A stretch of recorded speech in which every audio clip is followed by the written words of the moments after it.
Kerajaan disaran agar menangani isu-isu perkauman dan agama dengan berkesan kerana isu perkauman dan isu pengangguran dan masalah pengurangan gaji antara perkara yang akan dilibat. Pelajar yang terbabit dalam kes buli di sebuah sekolah di Sabah baru ini digantung sekolah.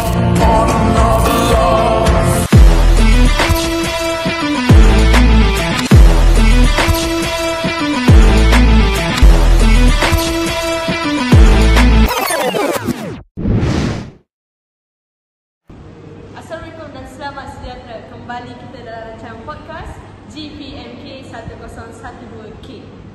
Jadi hari ini saya ada Sofia iaitu pengacara perempuan kita pada hari ini. Hari ini saya tidak keseorangan, saya ditemani dengan dua orang hebat iaitu Puan Amy Nadia selaku pensyarah akademik di Jabatan Pengajian Melayu dan juga Encik Syukri Arif iaitu selaku pegawai Hal Ehwal Pelajar. Saya ucapkan terima kasih kepada pengacara kita pada hari ini, kepada Alia Syukri kerana sudah menemui saya. Dan terima kasih juga kepada saya kerana kembali. Jadi hari ini kita akan membincangkan tentang beberapa isu kemasyarakatan yang semakin hangat dibuatkan di Malaysia. Jadi kita akan fokuskan tentang isu perkauman, isu jalanan bumi dan juga isu pengangguran. Jadi saya akan sentuh isu yang agak sensitif di negara kita iaitu isu perkauman. Macam kita tahu negara kita hidup dalam berbagai bidang tamu, maksudnya China, Melayu, India. Tetapi antara mereka kita dapat jurang, masih mempunyai jurang antara mereka. Berdasarkan Puan Amy Nadia, apa punca berlakunya isu perkauman di negara kita? Jadi terima kasih kepada soalan yang dimunculkan oleh Puan Alia Sofia tadi tentang apakah punca berlakunya isu perkauman pada praktik politik di negara kita tadi kepada MCA atau MIC iaitu hubungan antara India, Melayu dan China. Bagi saya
logat ataupun dialek yang tidak dipahami oleh kaum lain. Okey, kita bergerak kepada segi ni. Oleh contoh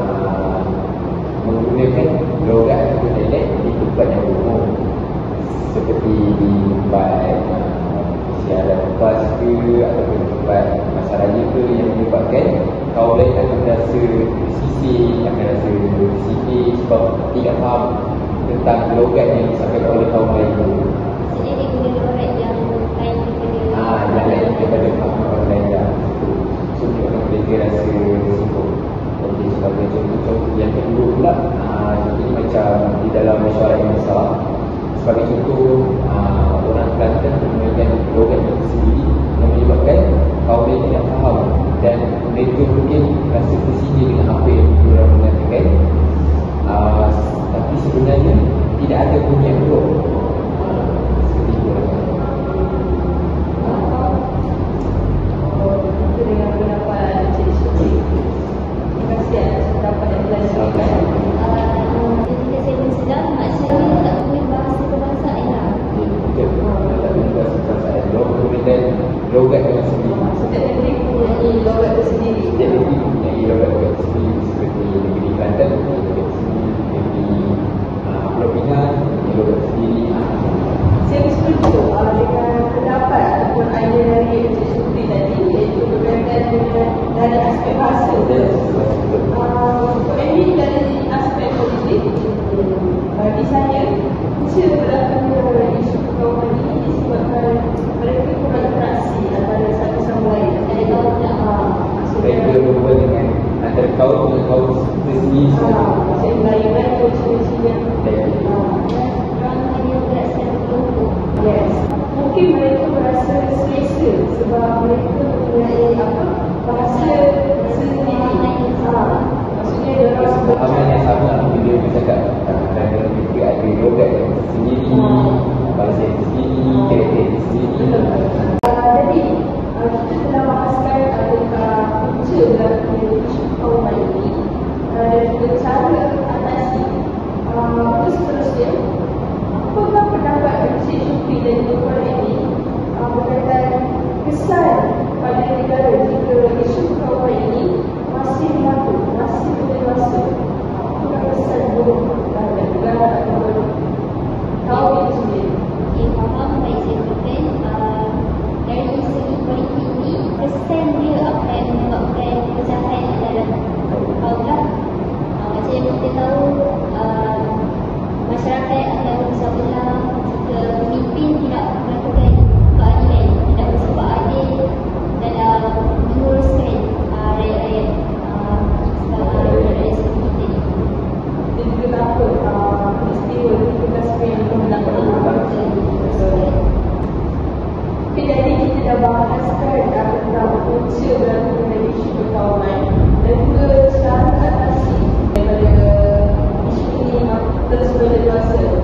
Jadi sekarang kita teruskan dengan kesan jika isu perkauman ini masih berlaku, masih kritikal di negara. Kesan yang pada negara.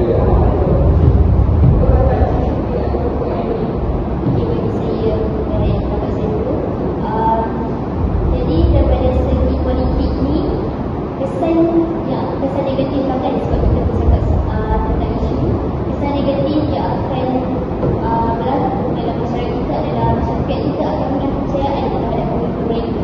Maksudnya pemimpin jika tidak bersifat adil, tidak melakukan tanggungjawab mereka, tidak melakukan tanggungjawab mereka yang sebenar kepada rakyat seperti kita ni, Rakyat akan berasa kurang hilang kepercayaan. Jadi daripada itu masyarakat akan bersah belah sebab mereka tidak tidak dapat keadilan, rasa mereka tidak dapat keadilan. Bersisih. Jadi kita takut peristiwa 13 Mei itu berulang sekali. Itu peristiwa ini. peristiwa 13 Mei ni dia adalah sungai kaum di mana Setiap orang ataupun setiap organisasi perlu memainkan peranan yang penting bagi mencegah isu perkauman ini daripada terus mendewasa. maksudnya berlaku pecahan antara kaum. Okey, terima kasih Dewi atas penjelasan ataupun pendapat yang diberikan kepada tadi.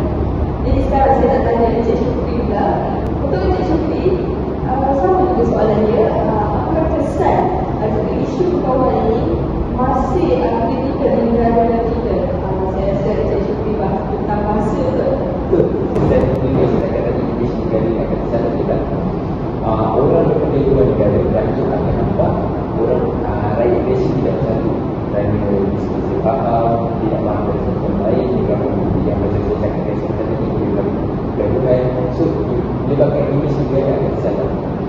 pelancong akan datang ke Malaysia dan Malaysia nampak buruk di mata betul, dunia. betul.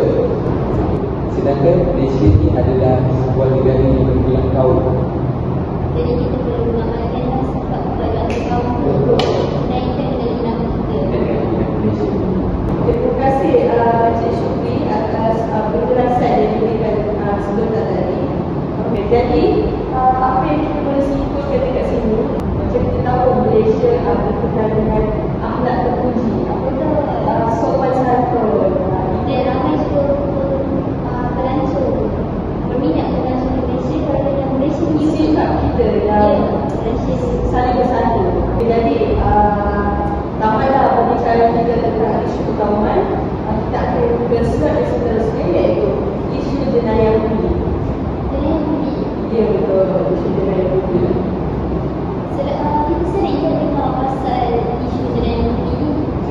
Kebanyakannya berlaku di tempat yang kurang pengawasan.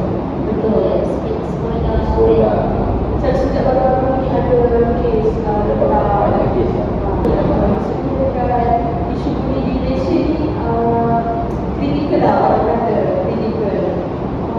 Jadi untuk pandemi ataupun Encik Syukri yang mana dia jawab, apa punca berlakunya buli di negara kita?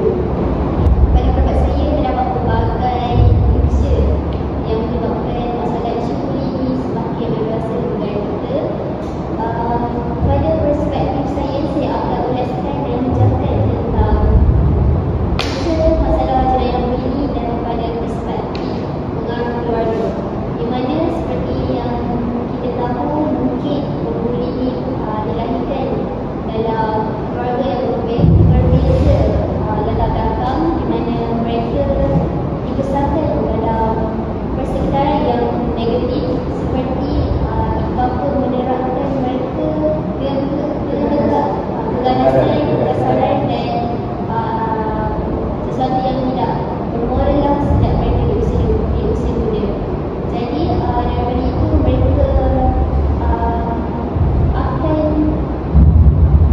mengamalkan Kata ikut apa yang ibu mereka bapa ikut dan mereka akan, dan perilaku dan personaliti mereka akan bersifatkan negatif, di mana akan melakukan kebesaran.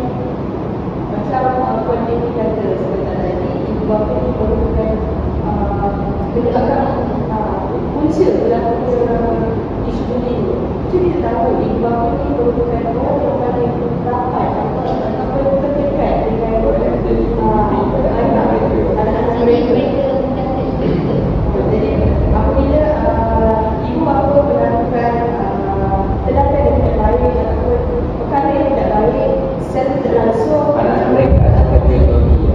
contohi maksudnya macam dalam peribahasa pun berkata bapak murid anak murid juga. Dan juga ada satu pepatah yang mengatakan bahawa anak-anak ini ibarat acuan putih yang perlu disorakkan dengan baik oleh oleh ibu bapa mereka. Jadi untuk Encik Syukri, bagaimana pula pendapat Encik Syukri punca berlaku isu jenayah ini? Meninjau daripada skop yang luas, punca buli daripada pihak sekolah ialah kurang pengawasan guru. Maksudnya apa? Murid-murid ni boleh melakukan apa saja yang mereka ingini tanpa pengawasan guru. Jadi mereka berani Berani untuk melakukan apa-apa saja. Maksudnya mereka buli dengan membutuh wang kepada rakan-rakan dan sebagainya. Pada itu mereka merasakan bahawa ada tindakan yang akan dikenakan oleh mereka. Mereka akan rasa macam mereka ni bebas untuk membuat apa saja yang mereka mahukan. Selain itu, punca berlakunya buli di sekolah ialah kurang komplain kesedaran seperti kempen anti-buli, komplain tentang bahaya buli, buruknya buli. Daripada situlah kita dapat melahirkan pelajar-pelajar yang merelakan kalau pihak sekolah tidak sediakan program-program yang disebutkan kesedaran. Bila sekolah jarang buat program-program tentang kesedaran tentang buli, pelajar-pelajar tidak tahu tentang apa kesan buruknya buli, apa yang akan berlaku apabila buat buli. Pihak sekolah pun dah gerak buat program ini sekurang-kurangnya 2 tahun sekali, 3 tahun sekali. Lepas tu dapat saya pelajaran yang lebih spesifik. Dengan program sekolah dapat menaikkan pelajaran yang lebih spesifik dan sekaligus dapat menggunakan kes-kes bumi berlaku di sekolah-sekolah sekitar Malaysia. Macam kita tahu, buli ni sering berlaku dalam kalangan pelajar. Pada masa yang sama, pengaruh sebagai beberapa punca berlakunya dengan yang buli ini. Kenapa saya kata sebegitu?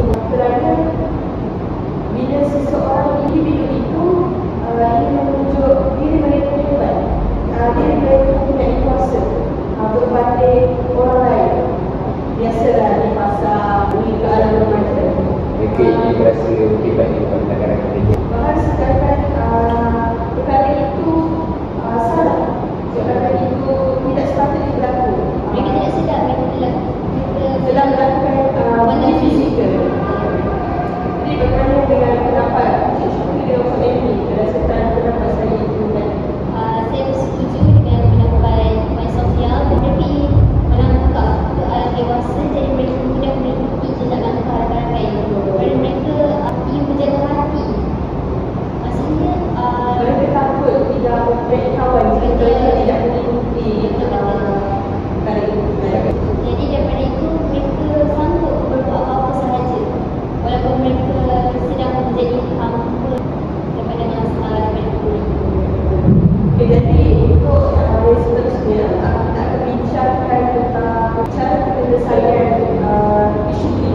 Macam mana kita nak membatras daripada tersebut dewasa. Jadi sesiapa boleh berikan pendapat masing-masing.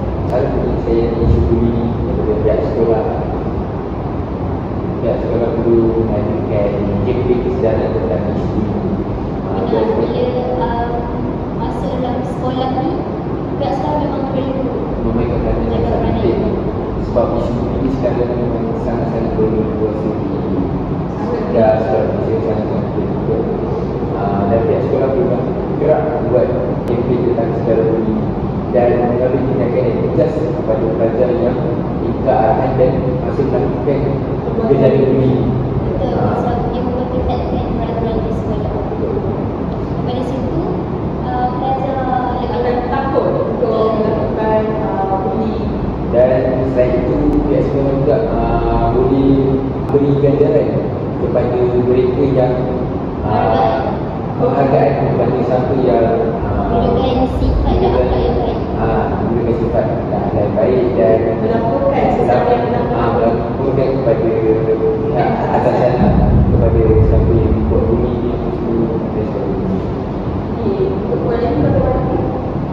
Seperti yang kita tahu, bila masuk dalam apa yang keluarga ni ada menentukan meletup dulu dalam keluarganya masa ibu-bapa perlu mendidik anak-anak sejak kecil lagi usia lah. muda. Okey. Di mana perlu menunjukkan contoh dan teladan yang baik dan perlu ada Sifat kerjasama. kerjasama antara pelbagai pihak Pihak seperti pihak kerajaan, Dan sekolah, sekolah. ya betul. Jadi apa yang saya boleh simpulkan, macam saya katakan tadi, pengaruh rakan supaya betul. Jadi setiap individu ataupun sesiapa pun telah mencari kawan yang rakan yang positif supaya Akan yang boleh dibimbing ke arah kebaikan dan kebaikan. Slot yang ketiga iaitu berkaitan dengan isu pengangguran. Jadi kita akan bincangkan fokus pertama terlebih dahulu iaitu punca berlakunya isu pengangguran di negara kita ini. Jadi Puan Amy atau Cik Syukri dahulu, mana-mana dahulu untuk beri pendalaman. Bagi saya, punca berlakunya isu pengangguran di negara kita iaitu Malaysia ni disebabkan oleh automasi dan teknologi. Di mana seperti yang kita tahu, negara kita ni bukan negara yang berkembang, bukan negara maju lagi, tapi negara yang makin berkembang pesat. Di mana banyak institusi atau sesuatu yang menggunakan mesin, robot dan teknologi yang canggih sekarang. Daripada situ, tenaga kerja tidak diperlukan lagi. semakin tidak diperlukan dari semasa ke semasa. Ya, kerana kecanggihan teknologi benar. sekarang. Maksudnya kecanggihan teknologi sekarang ni boleh menggantikan tenaga kerja. Apa pandangan Encik Syukri tentang Jadi lagi dari sudut anak yang muda, punca berlakunya pengangguran adalah disebabkan pertumbuhan ekonomi yang tidak berkembang. Antaranya ialah syarikat kurang keuntungan. Syarikat kurang keuntungan ni kerana ekonomi yang bergerak dengan kadar yang sangat-sangat perlahan. Antaranya ialah syarikat kurang keuntungan. Syarikat kurang keuntungan ni kenapa? Apabila ekonomi yang bergerak dengan sangat-sangat perlahan. Jadinya apabila ekonomi bergerak dengan perlahan, barang tu susah untuk akan menjadi kurang diminati untuk dibeli. Jadi orang kurang beli. Jadi akan menyebabkan itu akan menyebabkan kerugian. Perniagaan itu akan menyebabkan mendapat kerugian yang sangat-sangat besar sehingga perniagaan itu terpaksa ditutup. Betul.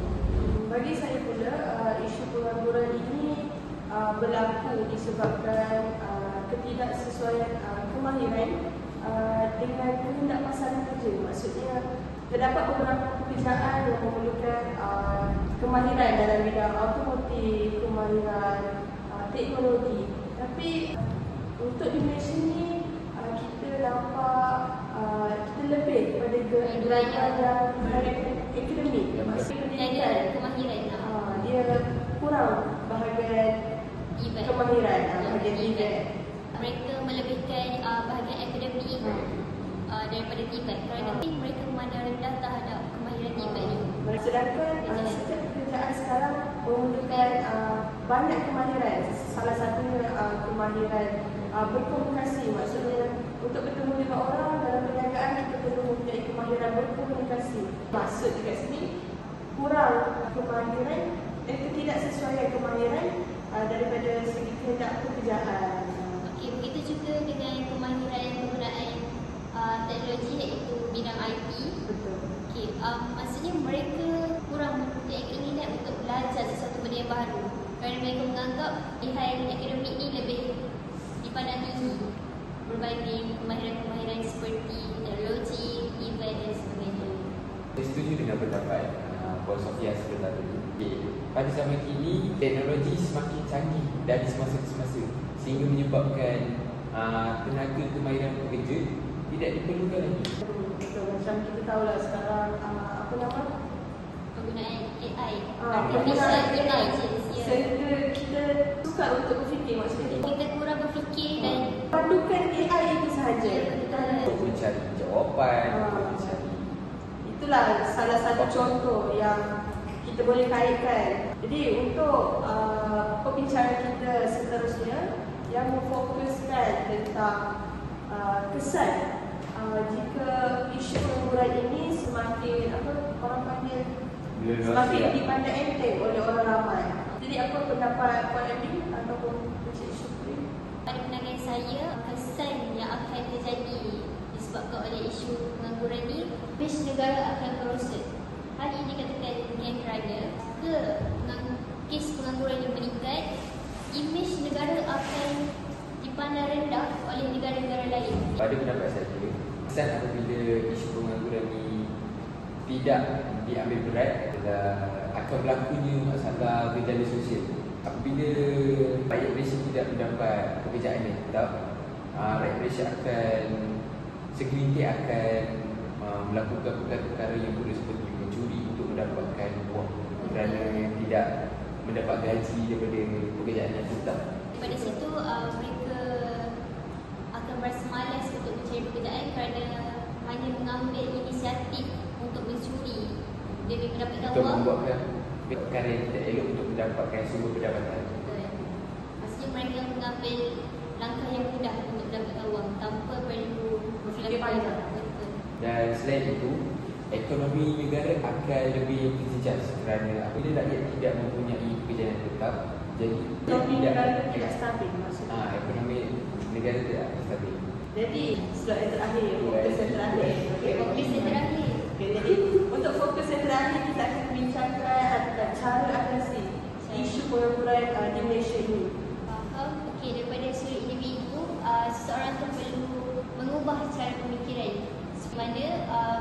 mereka perlulah membuang sikap dan perasaan malas ingin belajar tu seperti ingin duduk di rumah atau tidak mahu sama belajar. Seterusnya, mereka yang graduate ni boleh menambahkan lagi kemahiran mereka demi lengkapkan diri dengan kemahiran-kemahiran yang perlu. Betul, maksudnya dia tidak memfokuskan satu perkara saja, dia mencuba segala berani mencuba. Jadi bagaimana dengan Encik Syukri? Cara penyelesaian isu pengangguran yang tuan-tuan rasa ni adalah dengan kita perlulah terapkan etika dan hati ini untuk tidak memilih kerja. Kerana dengan sikap tersebutlah akan kerja-kerja yang kosong di negara Malaysia ni akan terisi dan kurangnya pengangguran di negara Malaysia ni. Menyebabkan majikan di Malaysia sekarang lebih memilih pekerjaan, maksudnya pekerja luar, orang asing. Mereka tidak memilih pekerjaan. Jadi sebagai kita rakyat Malaysia, untuk mencegah daripada isu pengangguran ini, kita perlu tidak memilih pekerjaan. Akan menyebabkan ekonomi negara Malaysia akan merosot. Betul dengan pendapat Encik Syukri dan Puan Amy itu tadi. Jadi untuk tambahan sedikit, saya rasa pihak kerajaan juga boleh mendedarkan tentang kemahiran, maksudnya pembelajaran berkaitan dengan kemahiran, iaitu PVET. Macam kita tahu sekarang ada kolej profesional, lebih didedarkan kepada pelajar-pelajar sebelum mereka melanjutkan pelajaran berperingkat yang lebih tinggi. Masa kita perlu, kerajaan perlu memperbanyakkan lagi institusi yang berkaitan dengan kemahiran. Supaya lebih ramai yang mempunyai kemahiran. Jadi kita sekarang berada di penghujung rancangan Tempuan bersama dengan Encik Syukri dan juga Puan Amy dalam Tempuan, iaitu podcast GPMK 101.2K. Jadi terima kasih untuk Encik Syukri dan Puan Amy. Puan Alia dari studio kami. Terima kasih kerana meluangkan masa untuk bertemu ramah dalam slot pada hari ini. Jadi sekian, terima kasih. Sampai jumpa Kami. mantap.